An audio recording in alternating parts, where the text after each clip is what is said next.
Assalamualaikum warahmatullahi wabarakatuh. Alhamdulillahi wa kafa. Wassalatu wassalamu ala rasulina al-mustafa. Asyhadu an la ilaha illallah wahdahu la syarika lah. Wa asyhadu anna Muhammadan abduhu wa rasuluh. Allahumma salli wa sallim ala nabiyyina Muhammad amma ba'du. Rekan-rekan sekalian, muslimin muslimat yang dirahmati Allah, segala puji bagi Allah kita panjatkan untuk mengawali ta'lim kita bekanan di mushola yang berbarokah ini, di mana pada pagi hari ini kita akan mencoba berkaca, berintrospeksi diri dari salah satu poin besar dalam kehidupan kita,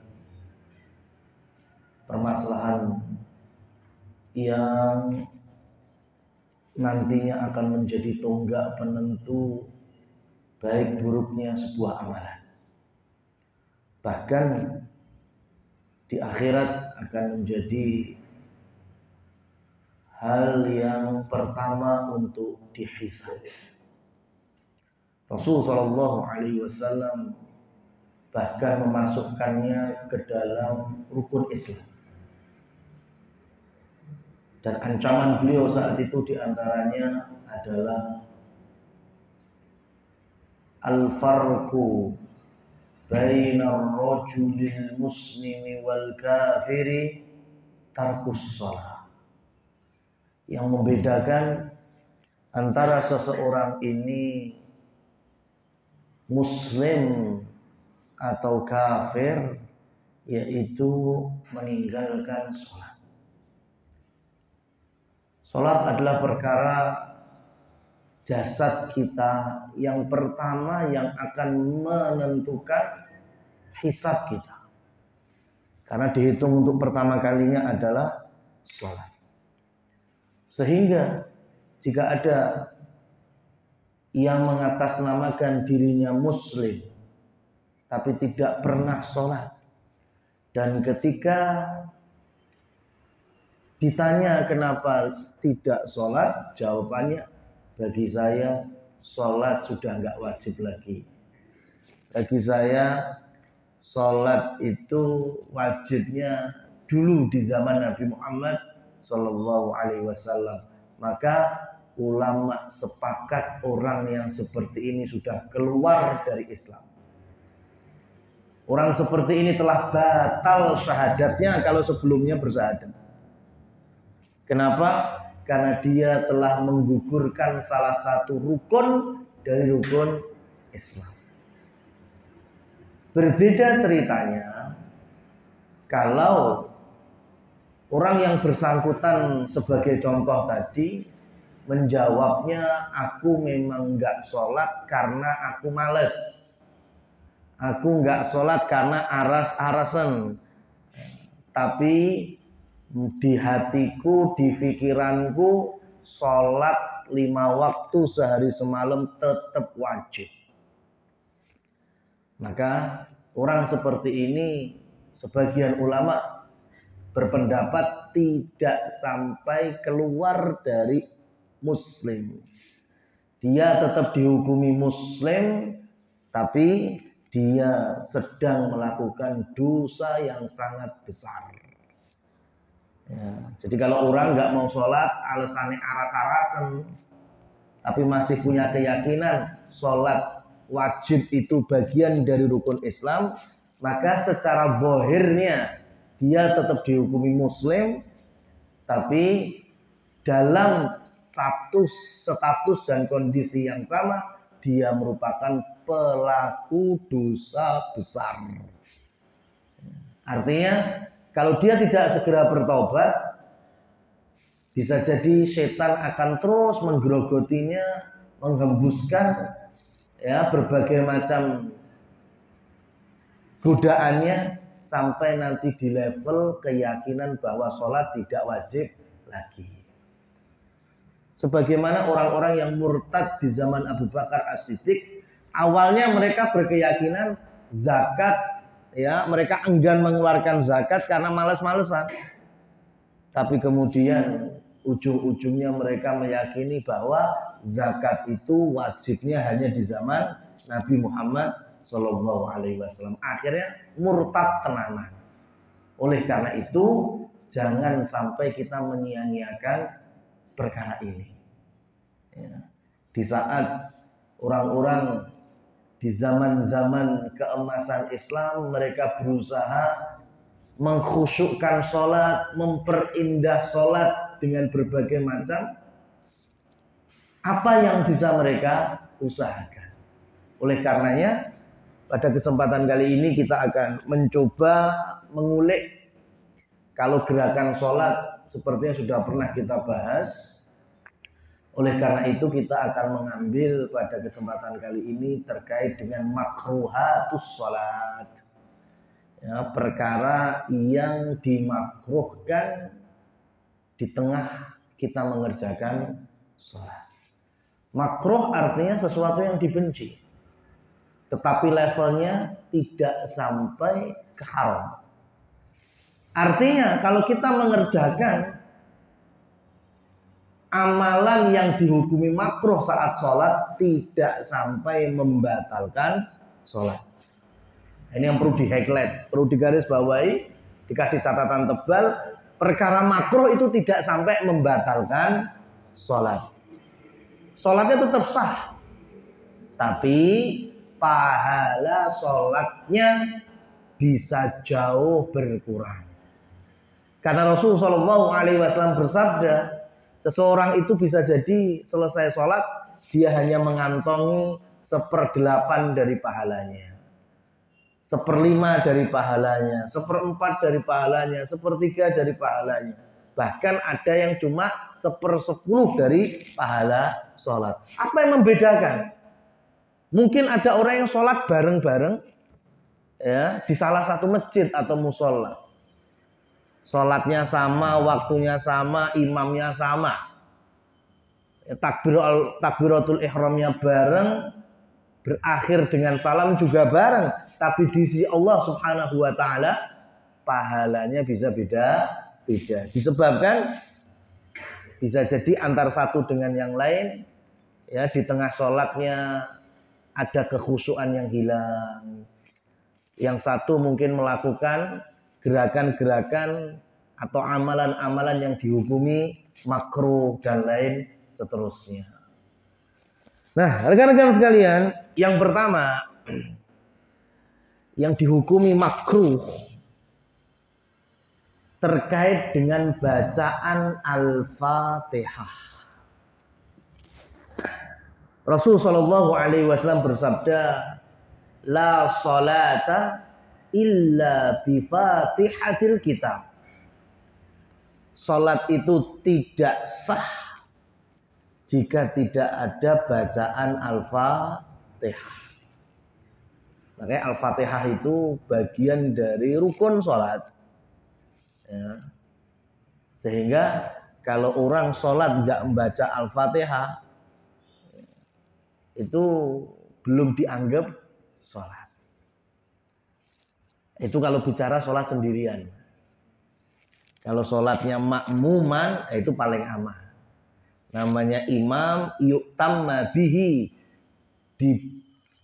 ditunjuk ya, dilantik memang untuk diikuti. Siapa yang mengikuti? Para makmum. Yang ujung-ujungnya dari dulu sampai hari ini para ulama silang pendapat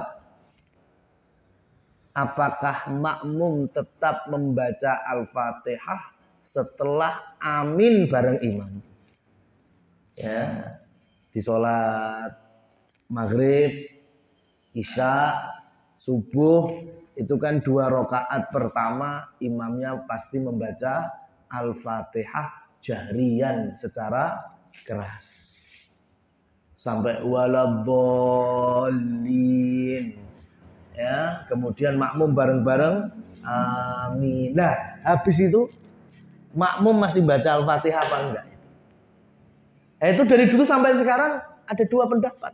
Kita nggak bisa menyalahkan satu di antara duanya. Karena semuanya di atas dalil yang kuat. Sebagian nggak perlu baca Al-Fatihah. Kenapa? Karena Al-Fatihah makmum sudah masuk di Al-Fatihahnya imam. Dan ketika imam baca surat pendek, dalilnya idza quri'a alaikumul Qur'an ya fastami'u wa ansitu. Jika ayat-ayat Quran diperdengarkan, maka kalian harus diam dan dengar. Nah, kalau kita baca Al-Fatihah, otomatis kita akan tidak mendengarkan atau hilang fokusnya dengan bacaan surat pendeknya imam. Ini pendapat yang kuat. Tapi juga pendapat yang kedua juga nggak bisa dikatakan nggak kuat. Kuat juga dengan hadis tadi. La sholata illa bi fatihatil kitab. Nggak ada sholat kalau nggak ada bacaan Al-Fatihah. Maka ketika kita telah amin, makmum tetap ya dilazimkan untuk membaca Al-Fatihah ya, kecuali kesepakatan mereka ketika kita baca Al-Fatihah. Umpamanya ketemu ihdinas siratal mustaqim, imamnya ternyata ruku.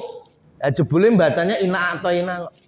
Kita Al-Fatihah ayat keempat kelima, ya imamnya inna a'tayna kur 3 ayat, akhirnya ruku. Maka ulama sepakat mau yang pendapatnya nggak usah baca Al-Fatihah, mau yang tetap membaca Al-Fatihah, mereka sepakat makmum harus ikut imam. Ya, jadi kepedot Al-Fatihah kita nggak masalah. Kenapa? Karena fungsi pertama tadi digunakan dan difungsikan imam untuk apa? Diikuti. Nah, ma'asyiral muslimin wal muslimat rahimani Allah wa iyyakum. Lah terus yang makruhnya itu sebelah mana? Makruhnya Al-Fatihah itu ada 2.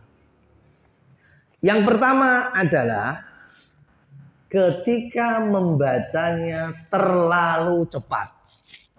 Itu sholatnya jadi makruh. Ya, terlalu cepat. Alhamdulillahirabbil alamin arrahmanirrahim maliki yaumiddin iyyaka na'budu wa iyyaka nasta'in ihdinas siratal mustaqim. Itu cepat. Tapi alhamdulillah langsung balap dolin. Ya itu nggak tahu itu. Itu namanya mengkorupsi Al-Fatihah. Ya. Kalau terlalu cepat itu ketok Mas. Ya perpindahan ayat demi ayat itu masih kelihatan. Ya dari bismillahirrahmanirrahim alhamdulillahirabbil alamin arrahmanirrahim maliki yaumiddin iyyaka na'budu wa iyyaka nasta'in ihdinas siratal mustaqim siratal ladzina an'amta 'alaihim ghairil maghdubi 'alaihim waladdallin amin. Nah, itu namanya terlalu cepat.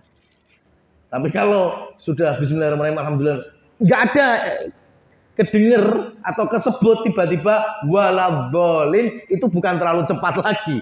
Wis ilang separone namanya. Ya. Nah, kalau Al-Fatihahnya itu terlalu cepat, maka ini hukum sholatnya jadi makruh. Sah, sholatnya tetap sah. Itu yang pertama. Maka kalau memang kita ada nuansa kemerungsung atau tergesa-gesa, lebih baik kita meninggalkan surat pendeknya daripada mempercepat Al-Fatihah. Kenapa? Karena hukum bacaan surat pendek itu nggak sampai rukun dan wajib. Itu bagian dari sunnah dari sholat. Artinya habis Al-Fatihah itu surat pendek.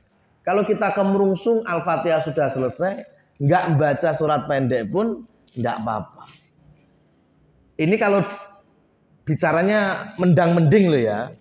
Ya kita kan pengennya bukan kaum mendang-mending kan. Kita pengennya ya normalnya. Habis Al-Fatihah, kemudian surat pendek. Bukan berarti kemudian saya pengen tetap surat pendek kena, Al-Fatihahnya yang dikorbankan. Jangan seperti itu. Itu yang pertama.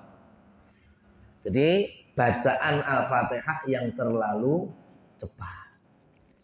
Yang kedua, bulan baleni Al-Fatihah disebabkan karena was-was setan. Ada orang itu kalau sholat sendiri mamanya ya, itu habis dia udah baca Al-Fatihah sampai waladhdallin amin, tiba-tiba dia itu kayak ada yang bisik kan, gue mau kurang ayat ya, urung mbok waca, ulangi lagi. Bismillahirrahmanirrahim. Alhamdulillahirabbil alamin. Gitu sampai waladzolin ada lagi. Itu bagian dari waswas setan. Ya. Itu biasanya orang yang seperti itu satu paket dengan orang yang wudhunya juga diulang-ulang. Ya, karena itu setan dari kalangan jinnya itu sama itu. Jadi dia udah wudhu sudah sempurna, artinya semua organ tubuh yang wajib wudhunya sudah selesai. Tapi ketika udah mau masuk masjid, seakan-akan ada yang membisiki. Nah, mau tanganmu kurang. Akhirnya dia kembali ke tempat wudhu lagi. Gitu. Ya, karena saya pernah punya jamaah itu yang mulai azan dia udah wudhu, qomat tuh belum selesai. Ya, jadi sampai tili-tili, dirijine sampai jepiping. Ya, saking ya kena banyu terus-terusan. Dia ada was-was terus. Dan ini bagian dari godaan setan. Ini harus diyakinkan, dibikin kokoh bahwa kita di atas keyakinan sudah wudhu dengan baik dan benar. Begitu juga ketika kita baca Al-Fatihah. Ya, kalau kita sudah yakin baca, sudah. Ketika ada was-was, kowe mau urung maca Ar-Rahman Ar-Rahim, kowe mau lali ora maca Maliki Yaumiddin, sudah. Kita nggak usah ngereken, itu setan. Karena setan itu juga ada di tengah sholat kita. Nah, itu faktor yang pertama, bacaan Al-Fatihah. Yang kedua, perkara yang membatalkan sholat temanya yaitu an-nazar. Apa itu an-nazar? Pandangan. Ya, pandangan. Pandangan orang sholat itu paling utama adalah ke tempat sujud. Ya, ke tempat sujud. Batas maksimal dibolehkan ke depan. Ya, bisa bayangin ya. Jadi paling bagus sholat itu pandangannya ke tempat sujud. Batas maksimal yang dibolehkan ke depan. Ke depan itu berarti searah dengan ya, mata kita. Ya, itu artinya dilarang, sangat dilarang untuk sholat menghadapkan wajah atau penglihatan kita ke atas. Itu nggak boleh. Bahkan Rasul Shallallahu Alaihi Wasallam menyumpahi, semoga orang yang ketika sholat matanya lihat dangak ke atas, Allah butakan matanya. Itu menunjukkan larangan keras ketika sholat ya. Kalau ketika doa, monggo silakan itu. Kalau ini kita bicaranya sholat. Ketika sholat nggak boleh dangak. Ya. Tapi kalau lihat ke tempat sujud atau ke depan itu dibolehkan. Oh berarti kalau ke depan masih boleh? Boleh. Boleh dalam arti nggak ada larangannya sama sekali. Yo nggak makruh, nggak membatalkan sholat. Kalau masih ke depan. Buktinya ketika para sahabat meriwayatkan mereka melihat cucu-cucu Nabi ya bergelantungan di punggungnya Nabi Shallallahu Alaihi Wasallam. Kapan itu? Saat Nabi sholat. Karena sahabat ada di belakang Nabi makmum. Kalau mereka semua penglihatan yang ngadep tempat sujud, ketok putune Nabi neng gegeri Nabi, nggak mungkin. Tapi karena pandangan mereka ke depan, maka mereka bisa melihat kondisi itu bahwa cucu Nabi sedang gelayuti Nabi Muhammad Shallallahu Alaihi Wasallam. Ini yang dibolehkan. Oleh karena itu, yang pertama, ya turunan dari ini jangan bikin sesuatu yang menyibukkan. Contohnya apa? Kita kan pandang ke tempat sujud. Entah itu karpet, entah itu sajadah atau sesuatu yang lain biasanya, ya maka sajadah itu nggak perlu motive rena-rena, ya, sing digawe warna-warni, sing banyak gambarnya, sehingga akhirnya ketika kita melihat ke tempat sujud bukan khusyuknya di sholat, tapi khusyuk nontoni sajadah. Paham maksudnya? Ya. Jangan sampai menyibukkan kita hanya dengan perkara sajadah yang bermotif-motif itu. Atau ketika ke depan, makanya dianjurkan ketika sholat pakaiannya yang normal-normal saja. Ya, nggak perlu pakaian yang bergambar, ya, kemudian yang bertuliskan, yang membuat penasaran orang di belakangnya. Ya, yang muslimat juga sama. Betul, saya pernah sholat di salah satu masjid. Ya, sholat dalam kondisi safar gantian mas, karena membawa banyak barang. Ketika saya sholat duluan saat itu, saya sholat kloter pertama sudah selesai, ganti yang kloter kedua sholat. Nah, saya kemudian masuk di tempat security masjid, ngobrol-ngobrol sama security. Di situ ada CCTV, ada TV-nya itu, ya kita bisa melihat CCTV yang ada. Nah, yang bikin saya nggak ngelepas pandangan ke TV-nya itu di barisan jamaah putri. Ya, itu ada beberapa soft, itu ada, saya sampai tak zoom itu ada ibu-ibu sholat di posisi sholat, ya posisi sholat. Depannya itu mukenanya memang motif dan ada, ya yang penting nggak umum lah.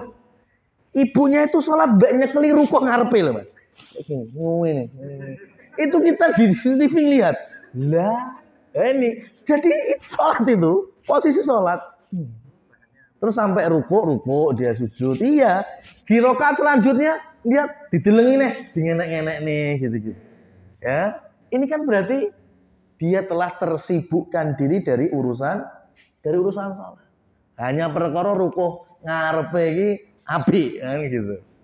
Ya. Maka hal ini bisa memakruhkan sholat.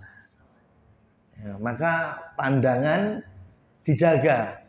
Salah satu penjagaannya gimana caranya tidak membawa atau memakai sesuatu yang bisa menyibukkan pandangan kita selain dari bacaan ataupun kekhusyuan sholat. Rekan-rekan sekalian yang dirahmati Allah Subhanahu wa taala. Yang ketiga sekarang tahassur. Ya, tahassur. Apa itu tahassur? Ini kalau di Indonesia alhamdulillah nggak ada. Ya, tapi kalau di wilayah-wilayah Maroko, Aljazair, karena kultur budaya ya, itu kalau bahasa Indonesianya saya lupa, saya lengi basa Jawa. Tahassur itu malangkrik. Apa bahasa Indonesia? Hah? Bahasa Indonesia malangkrik itu apa? Lu malah sakmene mbiyane malah renek sing eling malangkrik. Berkaca pinggang. Ya. Jadi karena saya dulu punya teman-teman dan kenalan juga dari sana ya. Saya juga nggak tahu kenapa orang Maroko itu sebagian banyak ya, jadi bukan sebagian besar juga, banyak mereka ketika habis ikut takbiratul ihram imam, ya Allahu Akbar imamnya, kemudian di belakang ikut Allahu Akbar, itu tiba-tiba imam sudah Al-Fatihah, itu nggak melanjutkan sedekap tapi terus gini, ya. Coba kalau antum penasaran, itu bisa lihat di live Masjidil Haram atau Masjid Nabawi. Kalau pas di zoom para jamaah, ya kalau ada yang seperti itu, mesti orang-orang nggak jauh dari daerah Maroko. Ada yang seperti itu. Ya, ini namanya tahassur dan ini termasuk makruh dalam gerakan sholat. Ya. Di Indonesia ada, tidak ada. Saya yakin malangkrik nggak ada. Tapi bukan berarti nggak ada yang seperti tahasur. Ya, memang dalam fikihnya ngasih contoh tahasur karena memang banyak kaum muslimin dari Maroko atau sekitar daerah itu yang ke Mekah atau Madinah melakukan hal demikian. Nah kalau di kita yang mirip sebetulnya tapi nggak sampai malangkrik adalah sedekap kademen. Ya, harusnya kan sedekap kan gini. Antara epek-epek kanan di atas tangan kiri. Ada orang yang sholatnya gini. Nah ini bukan gerakan sholat. Iya mah enggak? Ini bukan dari bagian gerakan sholat. Nah, ini kalau habis takbiratul ihram yang benar, kemudian gini, ya kayak meh nagih utang. Nah ini bagian dari makruh sholat. Ya, lek wong Maroko mau malangkrik, lek wong awake dhewe ya itu bagian atau yang tidak kalah pentingnya ketika belajar sholat ada beberapa riwayat gerakan sholat Nabi Shallallahu Alaihi Wasallam yang ada riwayatnya betul, terkadang Nabi melakukan, terkadang ya beliau tinggalkan. Tapi karena kita di Indonesia terbiasa dengan salah satu mazhab seperti mazhab Syafi'i, ya, sehingga tidak tahu riwayat itu, ketika ada orang yang melakukan langsung dianggap salah. Nah ini karena kitanya nggak tahu ilmunya. Ya, contoh ya. Saya dulu ketika masih kuliah di Jakarta itu ada perkampungan kecil, perkampungan India. Ya, jadi orang-orang keturunan India yang di Jakarta itu. Dan salah satu teman saya juga warga situ. Ya, warga situ. Masjidnya, musolanya itu yo identik dengan takmirnya ya orang-orang India. India sama Indonesia itu beda madhab dalam fikihnya. Kalau Indonesia itu Syafi'iyah, kalau India itu Hanafiyah. Ya, Hanafi.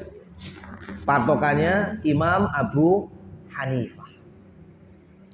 Nah, satu ketika setelah saya sholat sama rekan-rekan yang dari situ, entah duhur atau asar saya lupa, tiba-tiba datang orang Arab yang masuk masjid situ dan sholat. Ya, sholat sudah telat, akhirnya sholat sendiri. Arab asli itu, bukan keturunan Arab, Arab asli. Ya, Arab asli masuk sholat di situ. Ya, dan Arab itu mazhab fikih terkuatnya itu Hambali. Sehingga pada akhir sholat, ya akhir sholat, orang Arab ini ketika tahiyat telunjuknya ditonjolkan dan menggerakkan telunjuknya. Karena dalam fikih Hambali ditekankan seperti ini. Ya, sambil tahiyat digerakkan telunjuknya. Nah, ini kalau Syafi'i kan nggak perlu. Kalau Hanafiyah itu malah makruh sholat. Karena bagi mazhab Hanafiyah ya gerakan ini ya tidak termasuk dari bagian sholat. Nah, karena kita belajar semuanya, jadi kita nggak heran itu. Cuma masalahnya warga setempat yang masih di masjid itu lihat ada orang yang gini-gini mas, gini. Akhirnya enek sing nutuki ngene lho Mas. Tutuki ngene. Artinya dia lagi mengeng, asa mbok obah-obah nih drijimu. Ya kan? Dan yang orang Arab ngerasa diduduki, wah iki wah aku lagi sholat kok malah dipengeng. Dikenceng nih nih. Wah itu saya bilang lucu mesti. Nang gini sih rasa bali sih ini. Tonton sih. Iya ini. Mesti ini lucu ini nanti ya. Benar. Ini ditutukin nah mbak orang situ, orang keturunan India itu. Kenceng ning nah. Sampai habis itu Mas, sama orang masjid itu dicekal Mas. Ora iso apa-apa kalau akhirnya. Ya, ya bisa apa-apa. Dilepas. Pas dilepas gini lagi. Cekel lah. Ya. Ini obahne. Mungkin sing wong India nih gedeg ya. Akhirnya manggil dua temennya. Ya. Ngangkat jamaah ini. Diangkat Mas, sawa-awak ini posisi tahiyat. Sing wong Arab ya ora batale salat ora. Mau meneng ae. Itu dijunjung sampai metu masjid. Ditaruh di serambi masjid. Ya tadi kan awal di dalam, taruh dalam masjid wis jar-jarno wis. Yang penting itu. Ya. Jadi versinya Hanafi ya menggerakkan telunjuk saat sholat ini bagian makruh. Terhukumi dari makruh. Dikira itu bukan gerakan sholat. Padahal di fikihnya Hambali itu dibolehkan dan dianjurkan. Nah, itulah pentingnya kita mengilmui sehingga ketika ada hal-hal semacam ini kita tidak langsung menyalahkan. Karena memang ada riwayatnya demikian. Ma'asyiral muslimin wal muslimat rahimani wa rahimakumullah tabaraka wa taala. Itu tadi yang ketiga. Tahassur atau malangkrik dan sejenisnya. Yang keempat ini bicara umumnya ya, yaitu menutup mulut. Dalam sholat itu makruh. Menutup mulut pakai tangan mamanya ya. Ini. Atau menutup dengan surban, selendang, atau nutup dengan masker. Ya, apapun itu saya bicara normal itu makruh. Ya, kecuali dalam kondisi seperti yang kita alami. Ya, ketika pandemi ya, kemudian pemerintah menganjurkan prokes ya, termasuk di kerumunan, tempat-tempat di situ ada banyak orang ya, diminta untuk maskeran, akhirnya sholat pun kita pakai masker. Nah itu bicaranya ini kan kasusnya bukan normal. Tapi kalau normal, menutup mulut saat sholat itu bagian dari makruhnya sholat. Ya, nggak boleh nutup mulut saat sholat.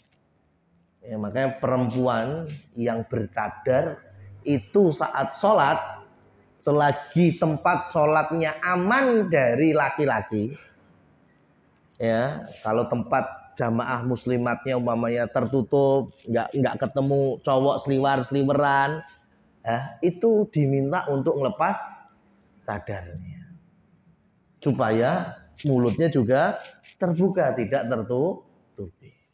Karena kalau dipakai malah makruh, selagi tidak muncul fitnah. Tapi kalau ternyata tempat jamaah putrinya cuma setengah badan, kemudian masih jamaah laki-laki seliwer sekitarnya, lah itu tetap dipakai enggak apa-apa. Kemudian yang tidak kalah pentingnya, yang selanjutnya adalah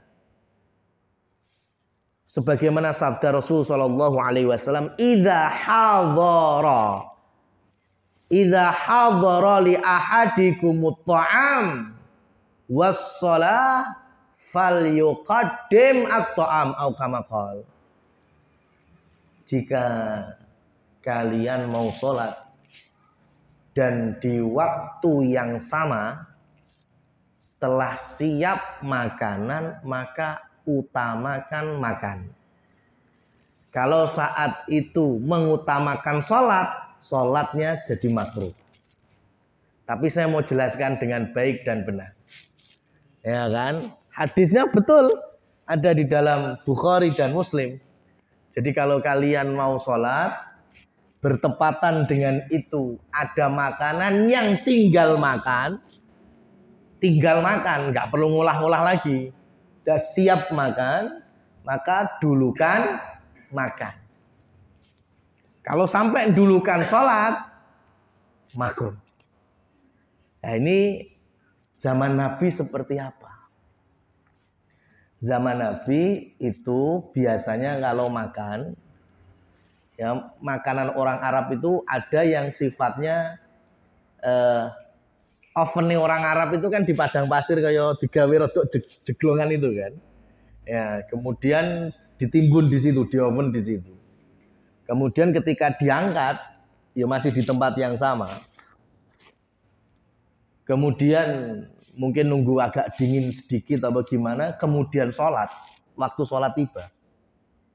Bisa bayangkan itu. Ya, ketika tetap sholat, makanan di situ di padang pasir, kuwi bar sholat bisa jadi berubah.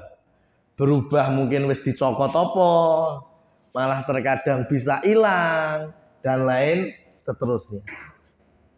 Ya. Maka hadis ini poinnya ada dua, A dan B. Yang A adalah butuh. A adalah butuh. Ada orang ketika butuh makan itu berarti dalam kondisi lapar. Enek uang ki lek luwe gak iso salat, Mas.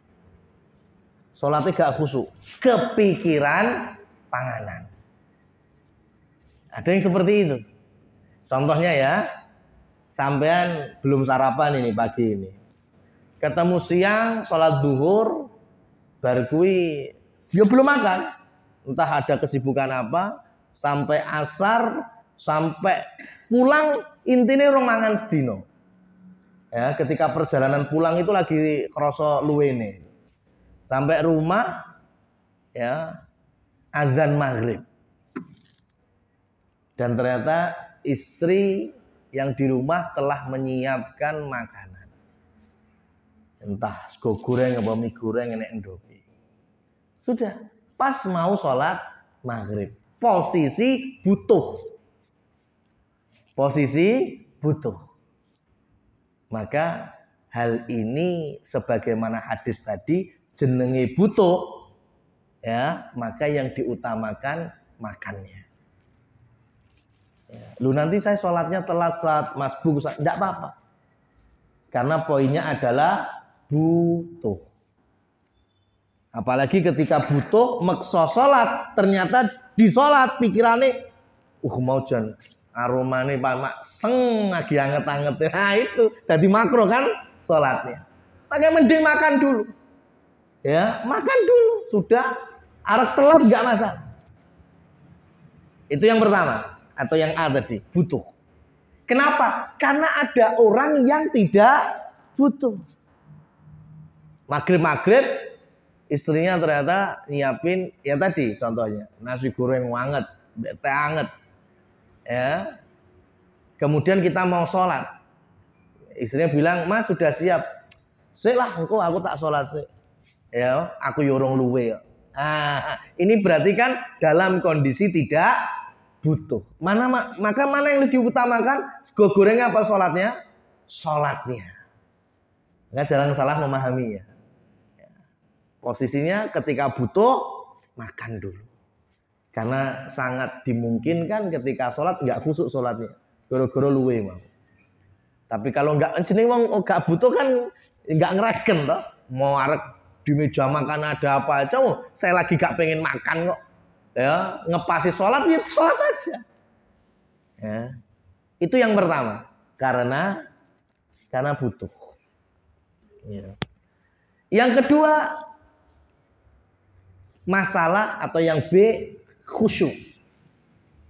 Ya, khusyuk.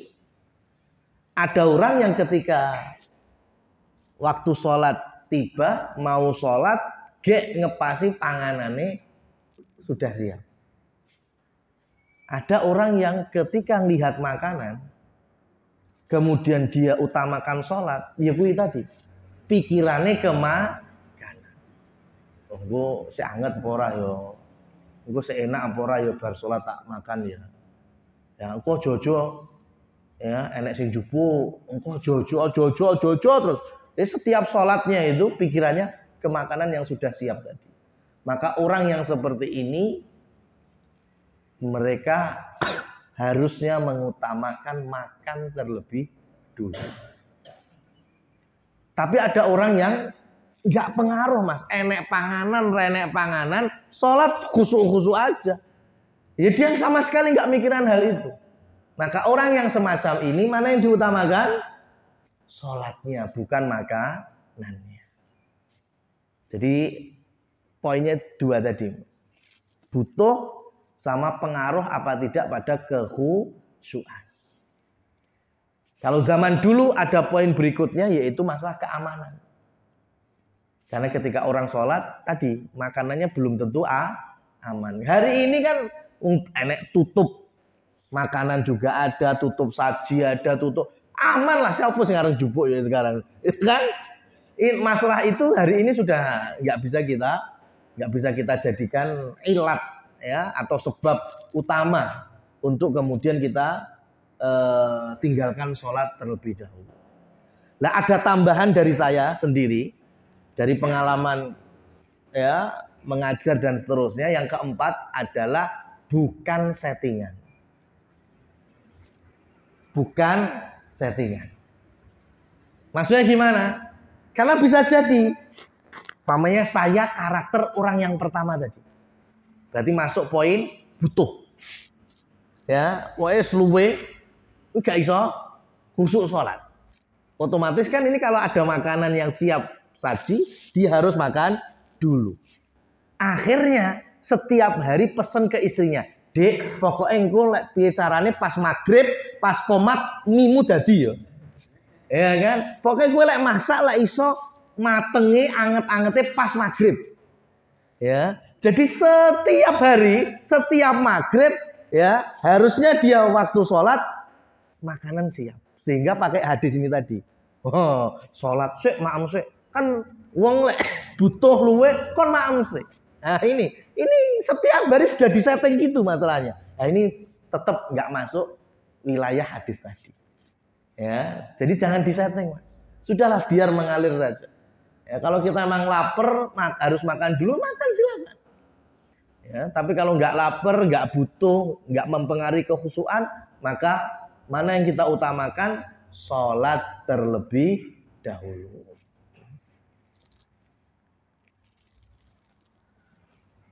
Rekan-rekan sekalian jamaah yang dirahmati Allah Subhanahu wa taala. Tadi yang keberapa ya? Kalau enggak 4, 5. Yang selanjutnya, perkara yang membatalkan sholat adalah mendahului iman. Mendahului gerakan imam. Ya. Rasul Shallallahu Alaihi Wasallam pernah bertanya kepada sahabat, kalian tahu apa enggak seburuk-buruknya pencuri? Ya, mungkin maling neng gone wong tuane, apa maling neng tonggone, maling. Tapi kata Rasul, seburuk-buruknya pencuri adalah pencuri di dalam sholat.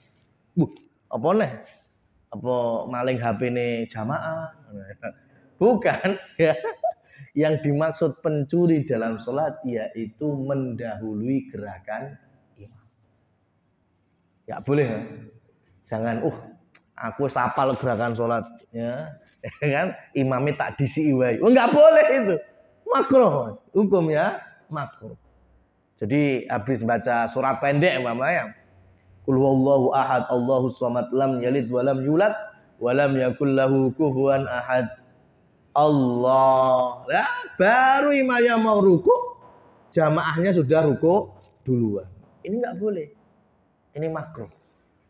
Ya, setiap gerakan imam didahului atau disalib maka makruh sholatnya. Ini dari sisi jamaah. Tapi saya juga harus bawa kritikan untuk para imam yang nuwun sewu, imam yang sudah uzur, sudah sepuh, ya, kemudian beberapa organnya sudah ya rapuh, itu diintrospeksi diri supaya tidak terjadi makmum yang balap imam. Contohnya ya imamnya rukuk mau iktidal Ya, karena sepuh itu gerakan sama ucapan tempone bedone 2 jam, Mas. Ya, hiperbulane gitu. Ya, sami Allahu liman hamidah. Lah jenenge jamaah kan dari ruku kan nggak mudeng. Ngertine krungune hamidah langsung iktidal. Ya. Lah jebule pas ngene ndeleng ngarepe imame lagi unyu-unyu benernya geger ya. Terus boyoken imame. Nah, ini juga menjadi kritikan kepada imam-imam seperti itu.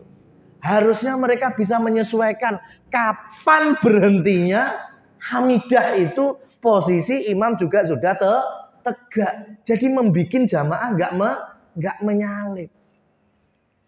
Ya, kan ada imam yang sepuh seperti itu. Ya, udah Allahu Akbar mau sujud, ya kan Allahu Akbar, bar itu kan yang muda-muda masuk mak jeluzuf ngono sujud. Lah imame sik nganu dengkule, sik rayeh-rayeh. Ya kan, mau ke tempat sujud baru sujud, otomatis disalib jamaah itu. Ya, makanya harus tahu tempo di mana harus mengucapkan takbirnya. Ya mungkin ingki-ingki dulu, ya.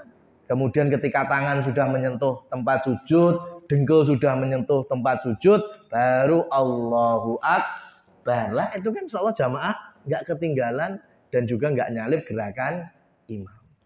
Karena kalau nyalip gerakan imam, jatuhnya makruh sholat kita.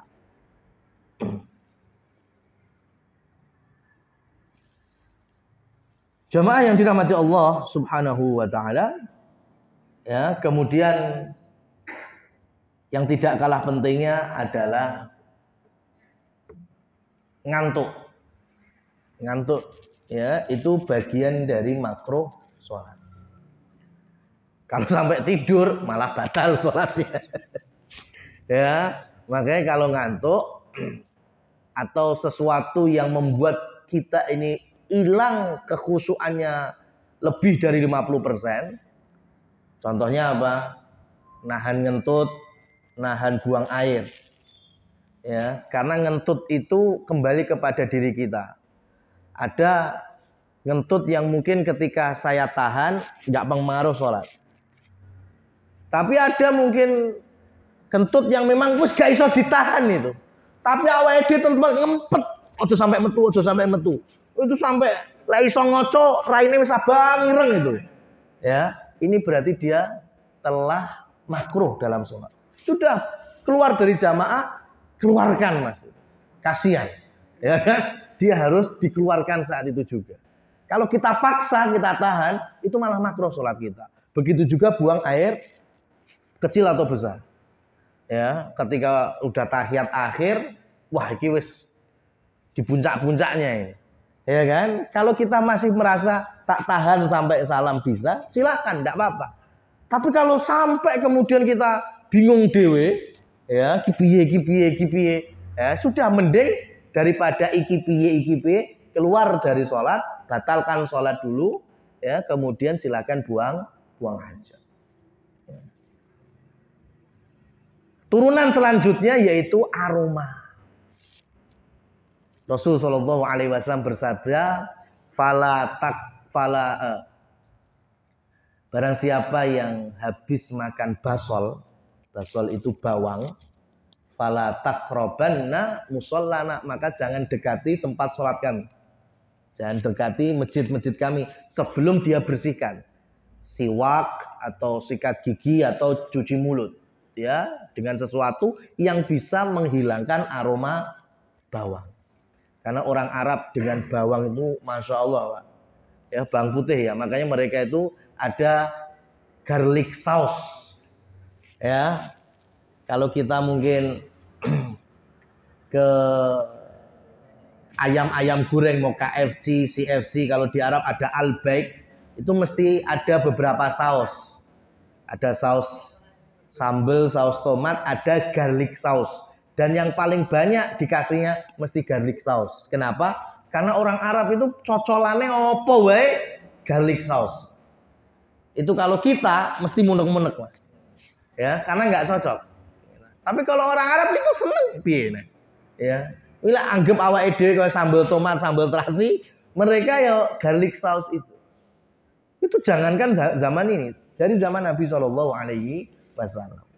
Makanya Rasul sangat paham bagaimana aroma orang yang baru makan bawang putih. Makanya diminta jangan ke masjid dulu tapi cuci mulut dulu. Kalau dia tetap sholat dengan aroma itu dan mengganggu jamaah lain, maka sholatnya makruh.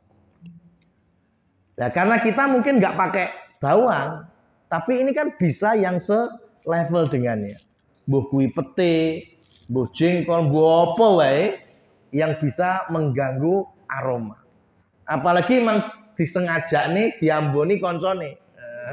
Bar mangan ya kan, lele penyet pete goreng, akhirnya sholat ning masjid ning koncone. Ini malah ya jelas makruh ya. Atau aroma itu nggak mesti mulut, bisa juga pakaian. Ya, habis kerja ya yang mesti mengeluarkan tenaga fisik keringetan ya, bukannya mandi dulu tapi langsung mlebu masjid. WD kaya-kaya keringetes kaya parfum ya. Padahal jamaah yang lainnya itu merasa keganggu. Maka orang yang seperti ini sholatnya hukumnya makruh. Ya. Jadi itulah kurang lebihnya 6 perkara yang bisa memakruhkan sholat kita. Wallahu a'lam bishawab. Dari materi yang kami sampaikan, kami kembalikan waktu dan tempatnya kepada pembawa acara. Masih ada sedikit waktu, barangkali ada yang bertanya.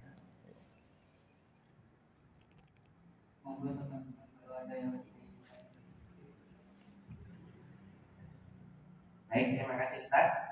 Mengenai gerakan pada saat sholat yang masuk, saya ingin bertanya, bagaimana apabila kita dalam tempat itu melakukan gerakan mengerjakan pulang dari jari atau pulang leher?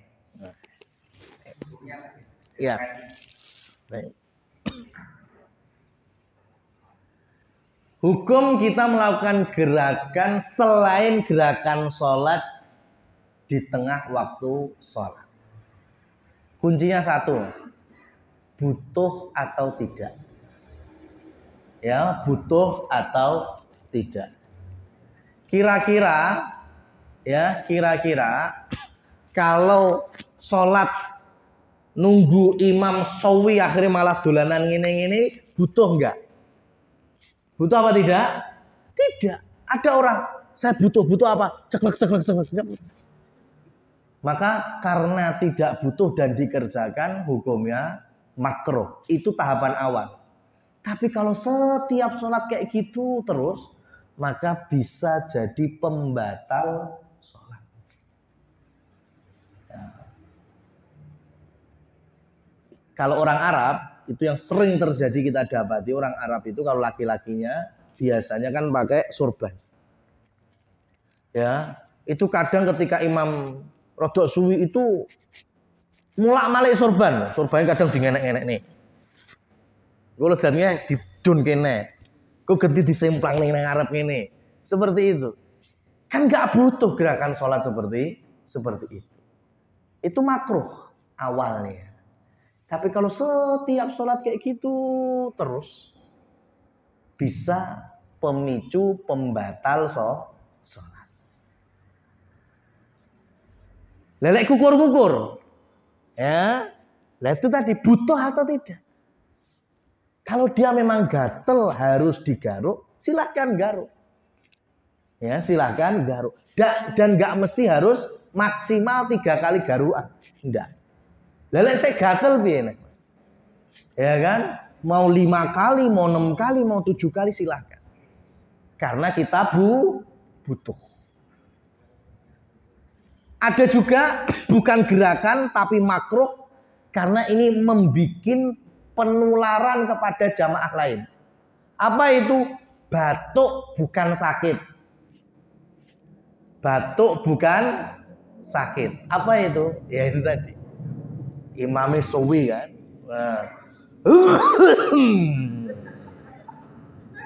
Ya kan? Itu kalau jamaahnya banyak mas, yakin, tunggu, gak nganti mang detik, mesti enek sing ketularan, mesti. Oh, udah, engko let telung detik no, ya enek sing liyane ya. Nah, ini kalau batuk sakit itu yang namanya sakit mas, bebas-bebas saja. Ini pembicaraannya yang seperti itu tadi, maka ini hukumnya makruh. Ya, hukumnya makruh. Kalau dibutuhkan, ya silahkan. Apa itu contohnya? Sisi, umbelen. Kan nggak ada gerakan sholat ngidu mbak sisi kan. Tapi kalau kita butuh, boleh. Kita siap tisu misalnya, ya kita mau bersin, mau apa ya bahasa Indonesia sisi. Ya sepenting gitulah, mengeluarkan umbel dari hidung, ya itu enggak apa-apa. Pakai tisu, habis itu tisunya disai. Ojo diguak ning tempat sujud, malah ngreget-ngregeti tempat sujud. Enggak apa-apa, itu tidak makruh, tidak membatalkan sholat. Ya. Ada lain lagi gerakan yang bisa makruh. Apa? Lihat jam. Lihat jam, ya kan? Ya kan tadi imamnya 10 menit orang ndang rukuk-rukuk.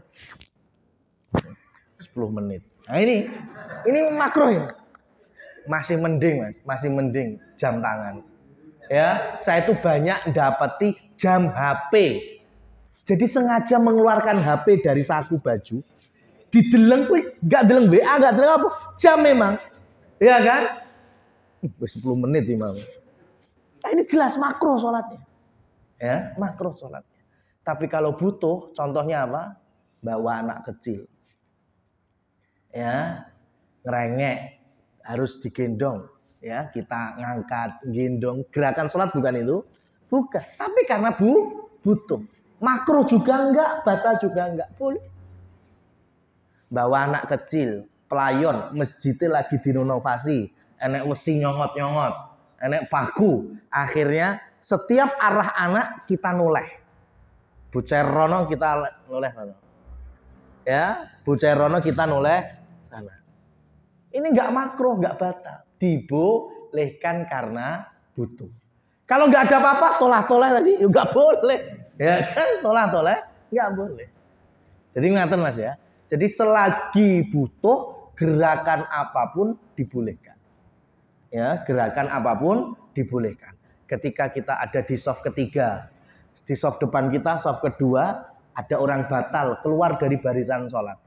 Kotong toh panggonane, kita maju boleh?